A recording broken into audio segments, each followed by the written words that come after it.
ক্যারেক্টারিস্টিক্সের ক্ষেত্রে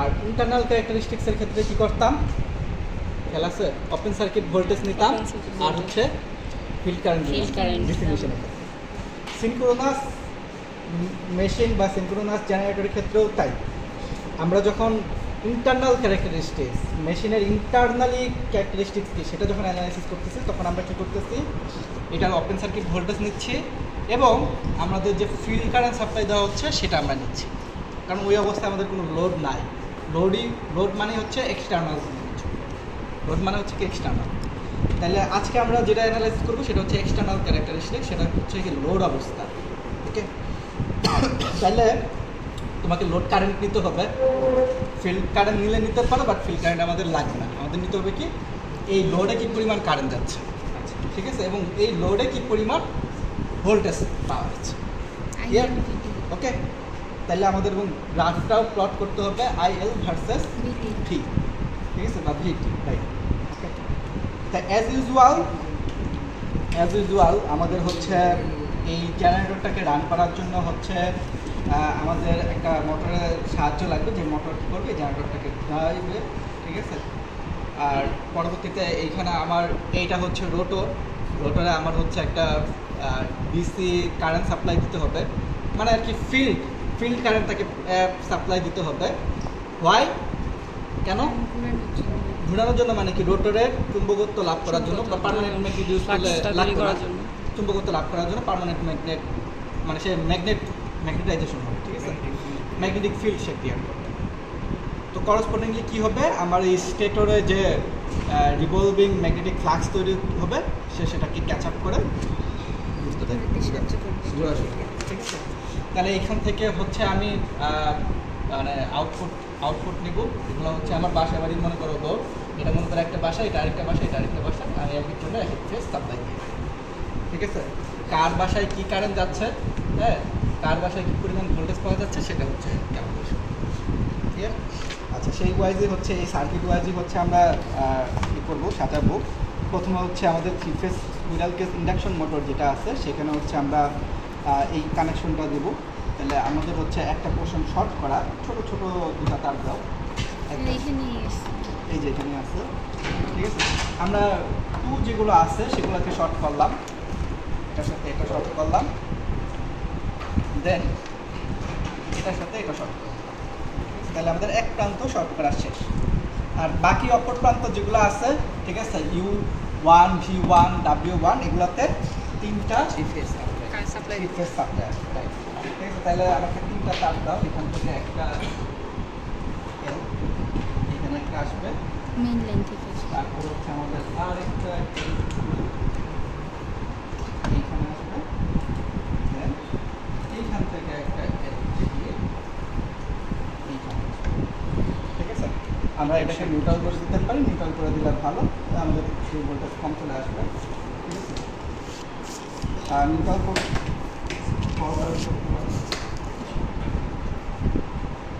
তাহলে এখান থেকে আমাদের এইটা আমরা নিউট্রাল ঠিক আছে গ্রাউন্ডিং ওয়াই উইথ গ্রাউন্ডিং ঠিক আছে ওয়াই উইথ ওকে এটা না করলেও হয় হ্যাঁ নিউট্রাল করলে হচ্ছে আগের চেয়ে √3 ভোল্টেজ কম আসবে আচ্ছা এখন এটার কানেকশন শেষ এখন আসছি আমরা এইখানে আমরা ফার্স্টে হচ্ছে রোটরে ডিসি সাপ্লাই দিতে হবে বা ফিল্ড কারেন্ট পাঠাইতে হবে তো আমরা এখান থেকে হচ্ছে ডিসি সোর্স নিচ্ছি আমাদের যদিও এখানে অ্যামিটার লাগাইছে বাট আমাদের এটা রিডিং লাগবে না কারণ আমরা হচ্ছে কি এক্সটার্নাল ক্যারেক্টারিস্টিক অ্যানালাইসিস করছি তো আমাদের ফিল্ড কারেন্টের মেজার করা দরকার নাই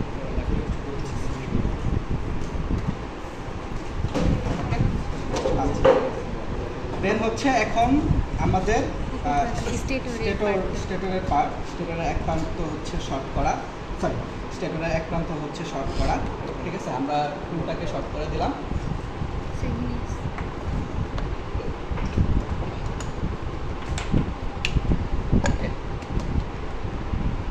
দেন বাকি যে প্রান্তগুলি আছে সেগুলো হচ্ছে কি লোডে যাবে একটা করে ফেস আউট হচ্ছে ঠিক আছে বড় বড় কয়টা তার দাও। আগের মতোই এখানে শুধু লোডে কানেকশন দিতে হবে। হ্যাঁ যেটা মেজার করব 3 ফেজ কোনটা? ওই যে লোডে যে কারেন্টটা যাবে আগে তো সিঙ্গেল ফেজ ছিল, লোডে যে কারেন্ট যাবে সেটা আসতেছে। ঠিক আছে, আচ্ছা আসতেছে। আগে এটা দেই, দেওয়ার পরে হচ্ছে আমরা এমিটার রিপ্লেস করবো। আগে কানেকশন দেই, তারপরে এমিটারকে রিপ্লেস করবো।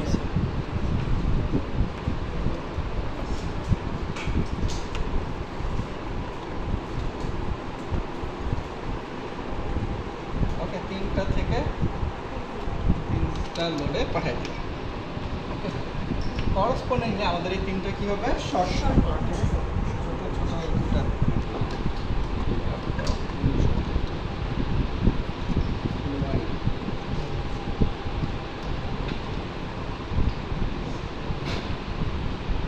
ওকে, ঠিক আছে, ঠিক আছে, আমাদের কানেকশন ডান।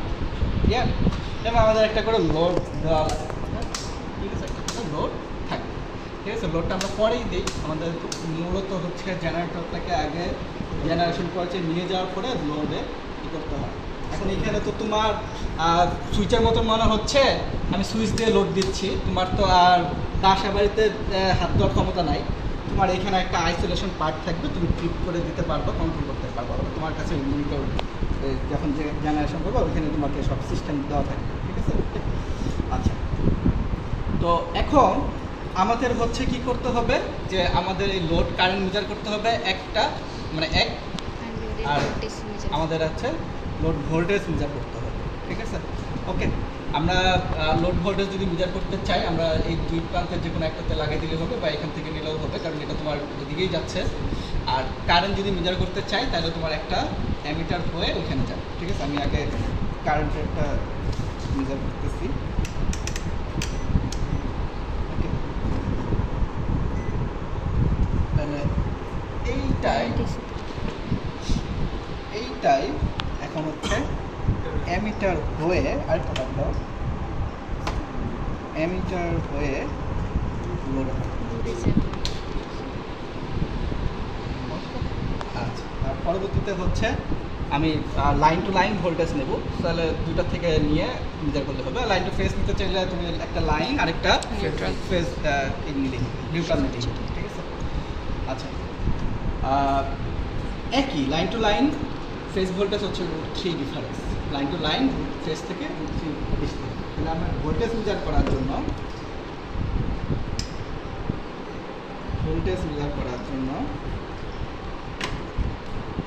আমি হচ্ছে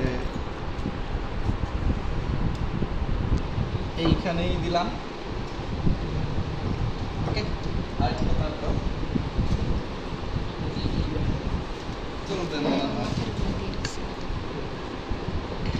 এটা হলো তাহলে তোমার লাইন টু লাইন। ক্লিয়ার? আচ্ছা, ও একটা ইম্পর্টেন্ট কোশ্চেন বলছে স্যার, যে আমি তো স্যার একটা কোশ্চেন এটা কিনা আগে দেখো। আমি তো স্যার হচ্ছে একটা লাইনের কারেন্ট মেজার করলাম, বাকি দুটার কী অবস্থা হবে? আচ্ছা, মূলত আমাদের ব্যালেন্স কন্ডিশন থাকে। আমাদের এগুলা পাওয়ার সিস্টেমেও পড়বা, পাওয়ার সিস্টেম টুতে যাওয়া পড়বা। ব্যালেন্স লোড মানে তোমার তিনটাতেই ব্যালেন্স অবস্থা থাকে। তার মানে এইটাতে যে কারেন্ট যাবে ওটাতে সেম কারেন্ট যাবে। ঠিক আছে, ওকে। এবং ভোল্টেজও সেম থাকবে। এটাতে এইটার লাইন টু নিউট্রাল যে ভোল্টেজ, এটারও line to neutral voltage same থাকবে, এটারও line to neutral same voltage. এটা হচ্ছে ব্যালেন্স কন্ডিশন। কখন আনব্যালেন্স হয়? যখন ঝড় বৃষ্টি হয়, একটা ফেজ দেখা যায় কাট হয়ে যায়, ঝড়ে দেখা যায় একটা তার ভেঙে ছিঁড়ে গেছে, গ্রাউন্ডিং হয়। আনব্যালেন্স কন্ডিশন হচ্ছে ওগুলা। ঠিক আছে, আনব্যালেন্স কন্ডিশনে কী হয়, আবার দুইটা ফেজ একসাথে হয়ে যায়, ওগুলো আনব্যালেন্স কন্ডিশন। ঠিক আছে, এইটা ডিটেলস আমরা পাওয়ার সিস্টেম 2তে পড়ব। আচ্ছা, আপাতত আমাদের যত অ্যানালাইসিস সবগুলি হচ্ছে ব্যালেন্স কন্ডিশন। তাহলে এখন আমরা হচ্ছে ডাটা নেওয়ার জন্য প্রিপেয়ার করবো, ডাটা নেওয়া শুরু করবো। তো প্রথমত আমাদের কী করতে হবে? প্রথমত আমাদেরকে এটাকে এসি সাপ্লাই দিতে হবে, অন করে দিতে হবে, স্টার্ট। ঠিক আছে, এটা ধোয়া শুরু করবে, এটার প্রাইম মুভারটাও ঘুরতে থাকবে। করসপন্ডিংলি আমাকে কী করতে হবে? এটাকে ডিসি ভোল্টেজ সাপ্লাই দিয়ে এটার ফিল্ড কারেন্ট পাঠাইতে হবে। ঠিক আছে, তো তুমি হচ্ছে এই যে এই পোর্ট নেওয়া হচ্ছে, এখানে ভেরিয়েবল। ঠিক আছে, ডিরেক্ট দিলেও হবে, ঠিক আছে, ডিরেক্টও যদি দাও তাও হবে। আর যদি ভেরিয়েবল দাও এটাকে এর মধ্যে নিয়ে আস্তে আস্তে আস্তে আস্তে আস্তে আস্তে আস্তে আস্তে বাড়ায়া দেখবা যে তোমার এই কন্ডিশনে এখনও তো লোড নাই, এই কন্ডিশনে তোমার ভোল্টেজ 220 আসছে কিনা বা 220-এর কাছাকাছি আসছে কিনা, ঠিক আছে। যখন এসে যাবে তখন এটাকে এখানে ফিক্সড করে রাখবা, তোমার আইএফ ফিক্সড, আইএফ আর ই হবে না, ঠিক আছে। এখন তুমি কি করবা, এখন তুমি হচ্ছে লোড দিয়ে দিবা, লোড সবগুলি ব্যালেন্স লোড ব্যালেন্স কন্ডিশনে থাকবে, ঠিক আছে, ব্যালেন্স কন্ডিশন থাকবে। এটা টোটালি সাব স্টেশন থেকে নিয়ন্ত্রণ করা যায়, ঠিক আছে। এখন তোমার কাছে মনে হতে পারে আমি তো স্যার হাত দিয়ে ঘুরে ঘুরে করতেছি, ঠিক আছে, সাব স্টেশন থেকে সুন্দরভাবে সব কিছু নিয়ন্ত্রণ করতে পারবে। আচ্ছা, তাহলে এই অবস্থায় হচ্ছে তুমি কারেন্টের একটা মিজার নিবা, করসপন্ডিংলি ভোল্টেজের একটা মিজার নিবা, আবার লোডটাকে বাড়ায়া, ঠিক আছে, আবার কারেন্টের মিজার নিবা, ভোল্টেজের মিজার নিবা, এরকম 7টা পর্যন্ত তুমি এটা কি তিনটাই সেম রাখতে হবে? হ্যাঁ, ব্যালেন্স, আমাদের যে কন্ডিশন সেটা হচ্ছে কি ব্যালেন্স, ঠিক আছে। আচ্ছা, এইভাবে 7টা নেওয়ার পরে যখন কাজ শেষ সবগুলিতে আবার ব্যাকওয়ার্ড নিয়ে আসবা, ব্যাক নিয়ে আসবা, পরে এটাকে ডাউন করে দিবা, সিস্টেমটাকে ক্লিয়ার। তাহলে এই হচ্ছে আমাদের এক্সটার্নাল ক্যারেক্টারিস্টিক্স অ্যানালাইসিস, সেখানে আমাদের লোড হচ্ছে রেজিস্টিভ।